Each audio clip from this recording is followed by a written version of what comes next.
si je dois m'adresser à ces autorités, prochainement, tu vas voter Bangote parce qu'ils n'ont rien fait. Ça, je l'ai dit.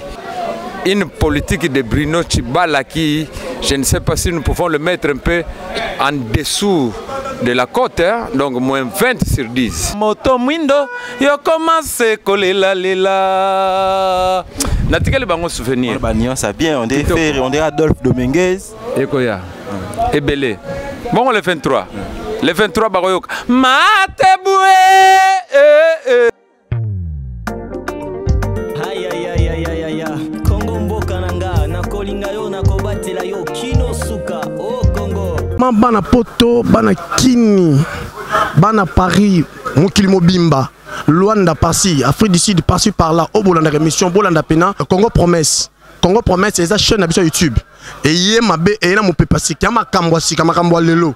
Le soir, bon, on a pena, la pièce à Sika, au pena, groupe le temps de winner est tourné. Et bon, qu'il a bien vraiment, boss abonné na Congo promesse. Il y a boss Ladi Mabilama, il y a boss Nabiso Ladi Mabilama. Vraiment, boss Ladi Mabilama, Barti Seno Bango. Aïe aïe aïe aïe aïe aïe. Congo mboka nanga na kolinga yo na kobatela yo kino suka o Congo.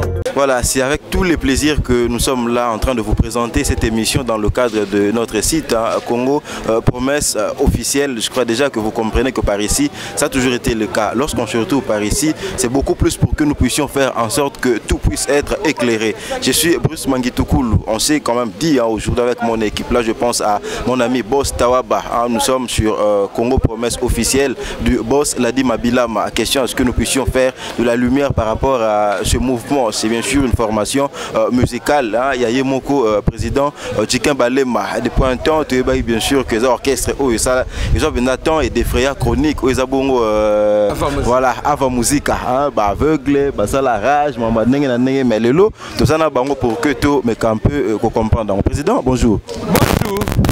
Voilà, ils ont plaisir qu'aux autres ils sont quand même. J'aime bien ce côté non boyer et ça là toujours bien. C'est très important ce que tout mes camps peut comprendre. Les lots se retrouvent aveugles, mais quand même, bah tu belle soir se retrouver aveugle, c'est comme si ils ont du mal à s'adapter. Mais yo, ok, bien, vous êtes toujours fort, vous êtes courageux, vous tenez bon. D'où vous tirez votre force? Oh, ma force c'est pour Dieu. Dieu même, il m'aide, il m'assiste, il m'accompagne. D'ailleurs, il a dit.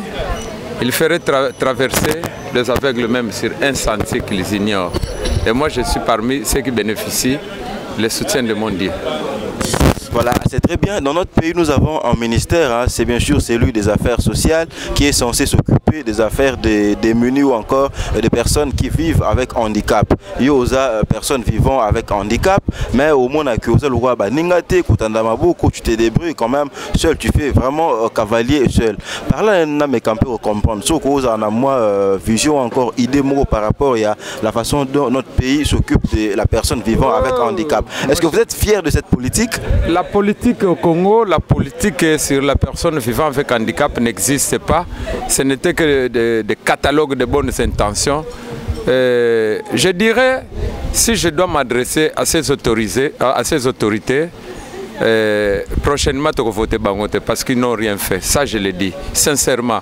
Si le ministre des Affaires sociales me suit et m'écoute, je suis au regret qu'il est au bureau, soit au cabinet, pour ne simplement qu'applaudir ou soit écrire, mais les effets sur le terrain, il n'y a pas d'impact palpable, il n'y a pas de visibilité. Donc vraiment, une politique de Bruno Tshibala qui, je ne sais pas si nous pouvons le mettre un peu en dessous de la côte, hein? Donc moins 20 sur 10. Voilà, c'est très bien, on ne va pas quand même s'attarder sur des questions politiques, mais déjà comme Mobali, comme leader, il est très bien que lorsqu'on est leader, bien sûr, vous drainez aussi des foules, il y a toujours des nanas qui courent après vous, je parle comme ça, des artistes et musiciens, mais ce n'est pas le cas avec vous. Oluka, Oume, Nakilikombe, Mukolo, il y a célibataire, on est aussi mbaté sous Kanango, au piqué, Nzazi, Mobengali, Popila, au piqué, simplement, Nakati, mouvement. Est-ce que les abongos, qu'on justifie, position de faiblesse, non encore? C'est vraiment un choix réfléchi. Nazui libanda na memie pour établir bien na bendier na telle couleur nae nanga zimele futi et ça l'impact ça la masolo oh nous les lingaka chronique. Il faut chronique Salima. Donc, au ben petit. Le problème, c'est que yango tango bendi petit, tango oayo siko azandundu. Pardon, azandundu. La malembe na bien. Tango ozi momi ya ndundu bongo. Bandundu ba problématique na butu solingo se soulager, on a qui était. Yo pesa na bongo na yo. Rien et logoté. To tambolaka na ye, to bimaka na ye, to fandaka na ye, to zalaka na ye. Nana mona na ngai loko ngo te kutunga na mona ngo neti eza na ngo lukuta o baloba wana. Pona mona ngo te. Na âge na pas ta présentation te, au vivre na irrégularité mo yo sakate. Bala mona batu. Irrégularité te, mais ça ma solo. Ma solo penza e fandi. Et Fandi. Voilà, aux orchestre na yo ezabongo ava musica, tu comprendre été depuis quand on a studio, c'est un problème lié beaucoup plus au manque de moyens ou quoi. Album mezo bimate, manque d'inspiration tous les années. Album c'est bimi, album ça déjà na minute yo. Et lo getikali, to mettre yango na ba réseau, to mettre yango à marché. Mais le col là to sali pe en face à situation politique, eh ben ça s'intéresse plus na candidat au motema penser betaki un plan Marshall qui vise un peu le développement du Congo.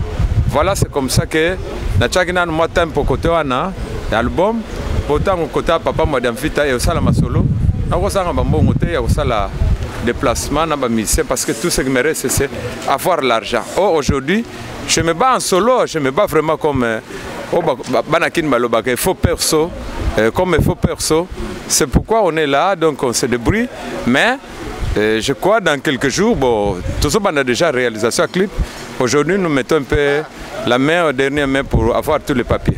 Mais président, c'est comme si et pas naïo puisqu'aux aveugles, tout se fait bien sûr avec aveuglement, tout se fait à l'aveuglette. Et ça la met que aux Hollanda candidat aux Obenga Modi en vite, Isabongo Noël Tiani. Numéro 15. C'est là, numéro 15 Noël Tiani. Nabie, Moutouan na Congo tu es bien, il n'a pas géré. Tant qu'on a insisté, tant qu'on a insisté na plan Marshall na plan Marshall est en fonction Yanine.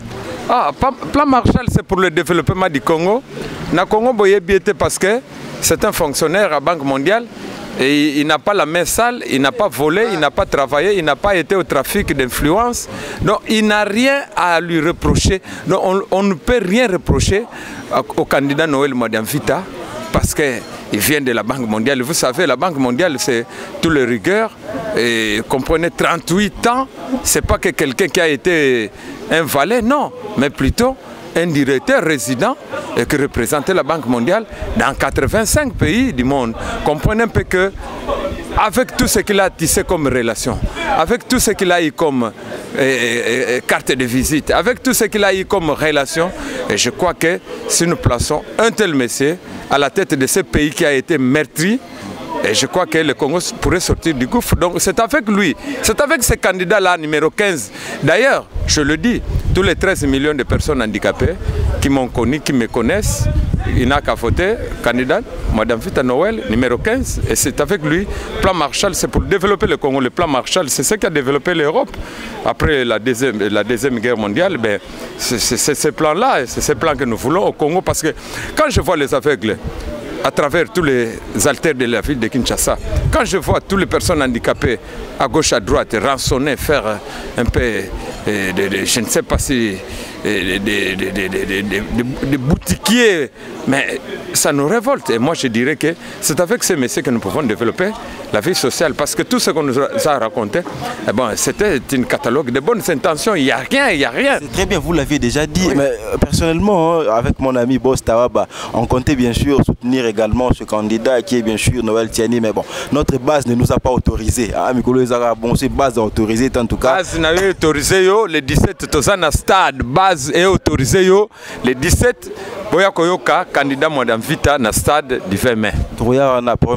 Mais Siko, pardon, Malembe, Siko, l'homme soupesa que les artistes et musiciens, bon, heureusement pour nous, je ne sais pas si par sincérité ou encore pour la limite physique, vous n'êtes pas candidat, mais ils ont des collègues, artistes et musiciens leaders, ils candidat, je salue comme ça, Lexus Légal, hein, candidat, il y a Werason, Basé Bela de Pluminguez, tant que vous avez candidature, ce sont des candidatures. Ce sont des candidatures pour rire ou encore des candidatures vraiment sérieuses. Bon, on a cité, on peut s'en boule. Peut-être que Kawa Pesagi lo c'est pas ba fazer, a Pesagi lutu et pas ya banane. Mais moi, ce que je peux dire, pour un artiste, oui, nous avons vu Youssou N'Dour postulé candidat président de la République, s'est retrouvé ministre de la Culture. Au Brésil, il y a eu aussi Arto Star. Aujourd'hui, nous avons un joueur, George Weah, président. Et, en Haïti aussi, on a eu un président, Michel Cantry, qui était aussi président. Bon, je ne dirais pas que moi, demain, je ne serai pas président de la République. Mais aujourd'hui, toutes ces missions qu'on postulait, bon, c'est parce qu'au Congo, bon, la politique donne un peu de souffle. Ils ont déjà l'argent. Ils ont l'argent, ça tu me le dis, mais ils n'ont pas de concert. Quand vous enlevez $1 sur $1000, vous avez au moins $999. Je crois que tout ce temps, ils ne se produisent pas. Ils souffrent comme moi. Et surtout, comme ils ne se produisent plus en Europe, vraiment c'est de la galère. Hein. Quand ils vont en politique, c'est pour aller chercher de l'argent. Et moi, quand je soutiens Modiam Vita, c'est pour battre tout ce monde-là. On n'est pas là pour parler de votre Modiam Vita là. Ouais. Voilà, on continue. C'est lui le candidat qui convient. On a compris. On continue. Très bien, on continue avec notre émission. Mais j'aimerais quand même à ce que nous puissions beaucoup plus parler de votre côté artistique. Avec Chikembale Mazime le Fouti. Très bien. On connaît quand même très bien votre dextérité, votre doigté. Oui. Mais on veut surtout comprendre s'il faut parler de cette formation musicale. C'est comme s'il y a des gens qui vous suivent simplement par pitié, au bout et l'autre côté, mais ils vous sont quand même fidèles. Caméraman, benana nubili tala mouvement ndenge ngengi tala beauté wana tala beauté artistique wana ezosala. Et nati kazei na minito j'étais ça bongote. Quand on parle de Ava Musica, bon candidat pesaki ayo rien. Ça m'a comme candidat. Candidat de foot année après. Candidat au foot qui sérieux en bongo, tatawana sérieux bongo, sérieux à Banque mondiale, sérieux à Nations Unies. D'abord c'est un diplomate. Oui, ça va pas m'battre. Alaki onini, ministère des Affaires sociales. Alaki ngate na romona misu. Alaki ngate muna osala ministre des Affaires sociales. Mais nazo muna kaka ba qualité bongo, c'est vraiment un intellectuel de haute facture. Et quand je le dis qu'un intellectuel de haute facture, ce n'est pas avec la démagogie comme on est habitué. Donc le Congo n'a plus besoin d'un politique. On n'a plus besoin d'un politique, mais on a plutôt besoin d'un technocrate pour amener le Congo un peu, booster le Congo. Booster le Congo, c'est ça le souci. L'autre problème, c'est que c'est comme si c'est vraiment un poids louche, un poids mouche, voulais-je dire. Il ne compte pas trop. Les amis sont partis à Genève.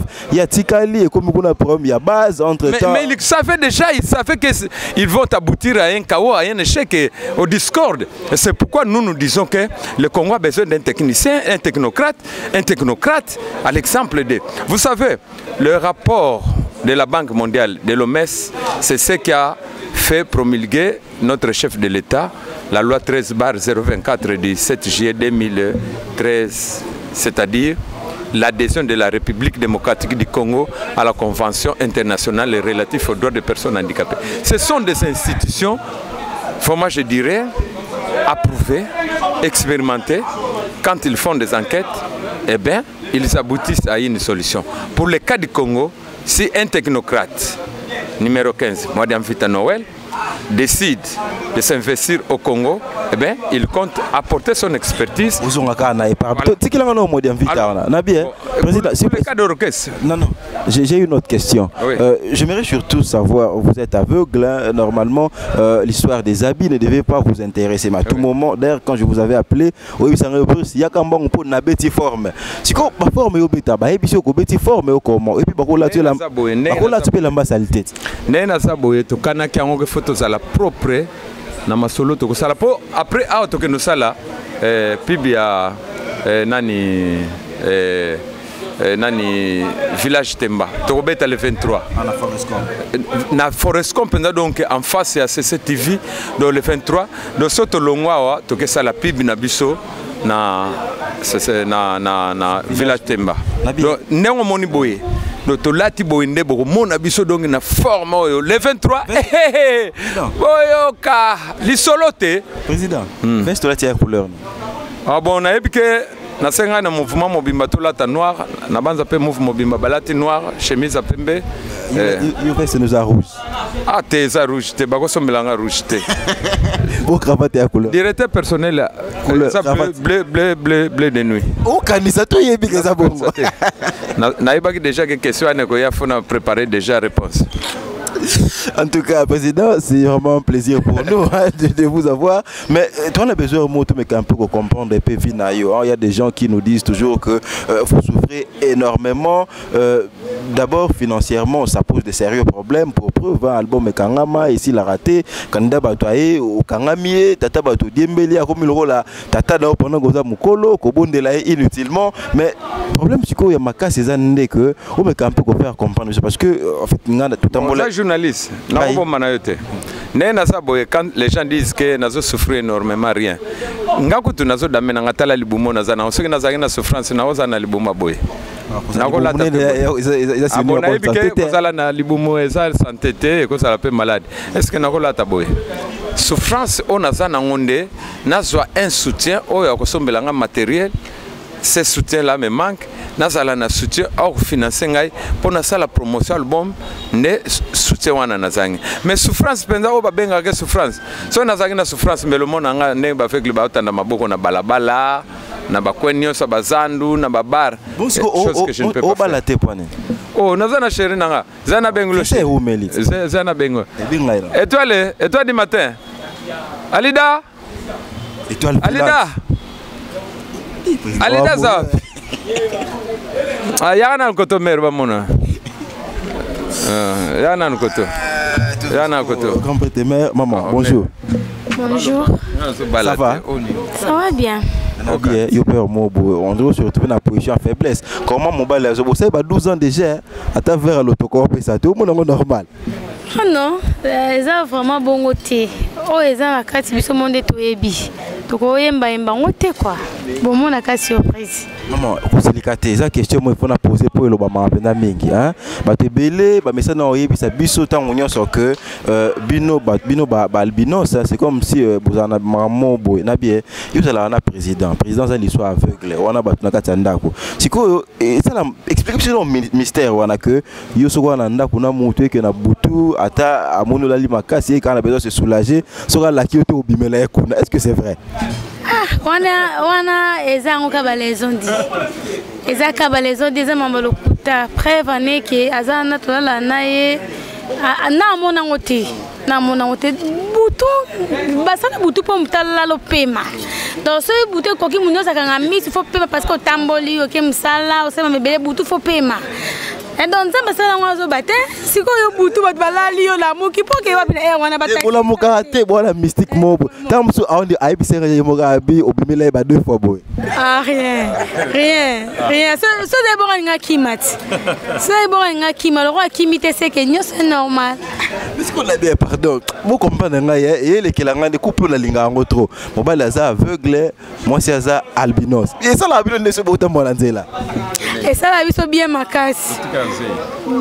Et ce qui a été aveugle ndundu sikoyo aveugle ndundu me nakati ya msala preuve ne bo mona mambe belé sale mawa album na biso zo bimawa ba clip to zaingo to sala lelo bo mona kaka do tala siko scandale ndengwana ngana mona ngote ke ne ba couple moi so na mona ngoza couple moko remarquer bat parce que ça manoté jamais vu ni par elle papa ka awa kaka oko kape obotate et to botas bota na biso soto chepren kaka lelo to boti ah mais oui na to chepren yo bien que non pisi monter mo sala mamu no so esenga mo sina mbali basa nana salite faut ba baptiser nga po to ça to banda to stapre nana ba baptiser nga te jusqu'il est le côté ah te nante en tout cas oh vrai car limousine tala o moni ba dojo bimi wana ba dojo wana eza dojo na batela ngo li popula wana pena ne petit chéri tika mère fana ka wana simbete na miso bato na ko simbete bon na siminani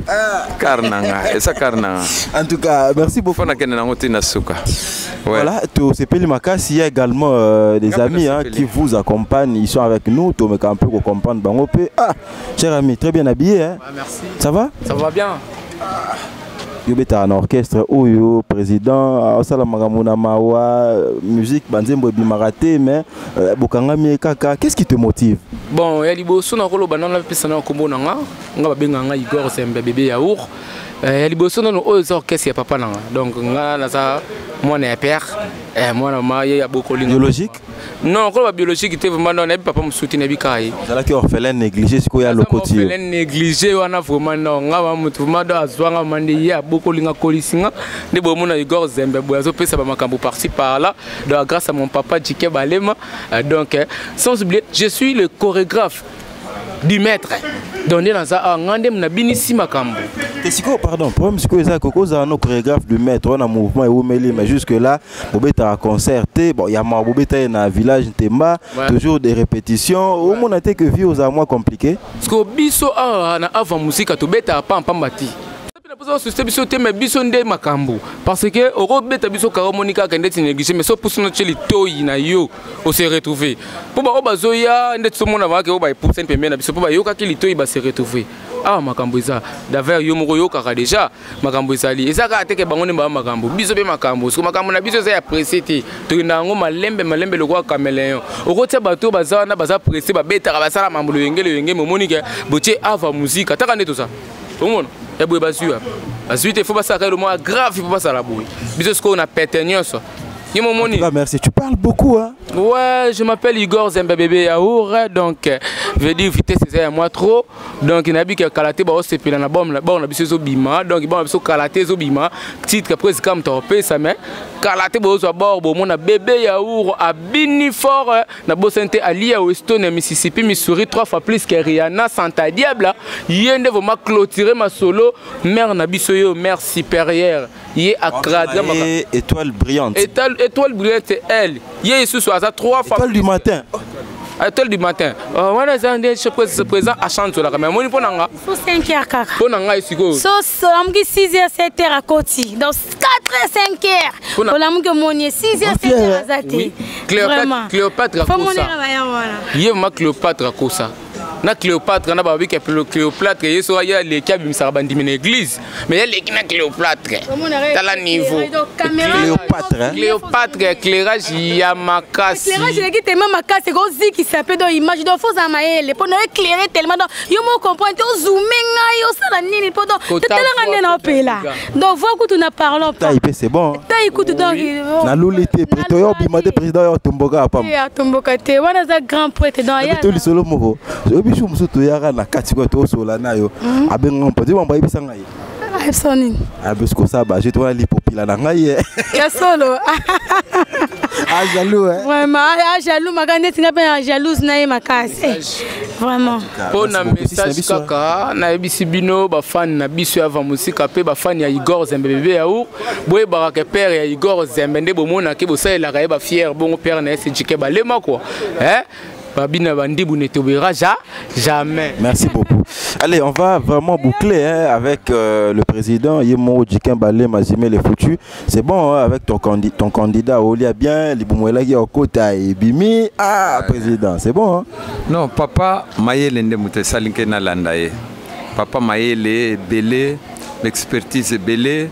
Alors, on a préféré bato bongo pona Congo et tombana surtout pona biso ba personne handicapée non bakilo mutu mususu ye mikolozo ya comme on est la di Mabilama à Paris la di Mabilama tokutana na ye to betane nzoto et ça langa bien na osepela ngana za na posa na ba valeur intellectuelle c'est tout ce que j'attends. Est-ce qu'on a bien yo Noël Tiani bo soutenir ça simplement na niveau ya présidentiel ils en a batumsu pe bazana ba députation nationale provinciale pe bazali c'est le cas ya honorable Eliel Itongo Riziki okutana ye aya tokutana to beta masolo parce que ngana za leader kanisa ka président ya ba avec l'Union sa Congo plus de 870 marayote ate so andimité wana kosi na za penza président na bango na sala masolo mais semaine vitrine na sala pona bana parce que niti biso be koko na biso za aveugle mais ayi beta kombo na hotel ya président ngana za président o abeta masolo na bango akangola bituma na bango alongola ba brique na nzela alongola mabanga ba fulu eza nenga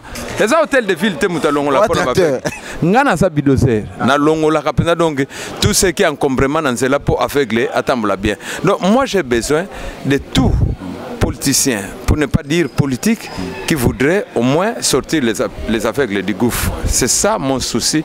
Je vais partager, je vais pactiser avec tous ceux qui peuvent sortir les personnes aveugles vraiment de l'état critique. Ce n'est pas comme tous ces discours qu'on a suivis pendant 18 ans, on nous laisse sur terre à genoux, et ça, nous sommes révoltés. Vraiment, on ne peut pas soutenir tout ça.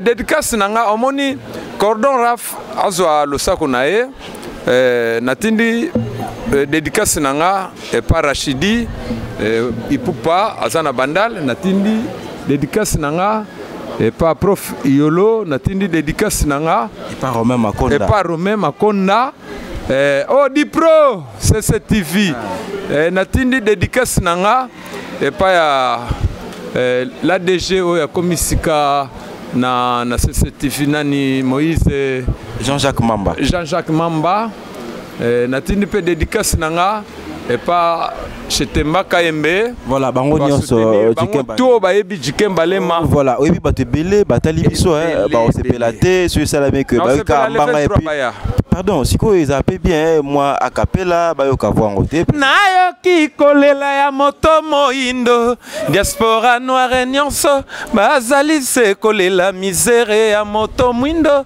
yo commence kolela lela na Nzambe yo commence kolela misère ya moto mwindo yo commence kolela lela natikali bango souvenir ba ça bien on dirait Adolphe Dominguez ekoya Ebele. Bon, le 23. Le 23, Baroyok. Mateboué. Yoka mobalina yo. Akobelela yo. Nakata ile sonne bisengo. Oh. Merci président. Ah, Souka. Voilà, je crois que vous étiez là, hein, nombreux pour suivre cette émission, bien sûr, sur Congo Promesse officielle. Il y a Yemoko le boss, hein, Ladi Mabilama, Bruce Mangituku, Tembezate, quoi. Si vous voulez passer dans cette émission, c'est tellement simple. Vous n'avez qu'à nous contacter au 089 11 92 240 plus 243 089 11 92 240. En tout cas, je vous invite, hein, tous soyez toujours là, branchés pour suivre notre émission sur YouTube Congo officiel. Congo Promesse officielle, voilà, de Yemoko, hein, le boss l'a dit Mabilam. On se retrouve très prochainement, toujours dans le même site. Portez-vous bien. Congo mboka nanga na kolinga yo na kobatela yo kino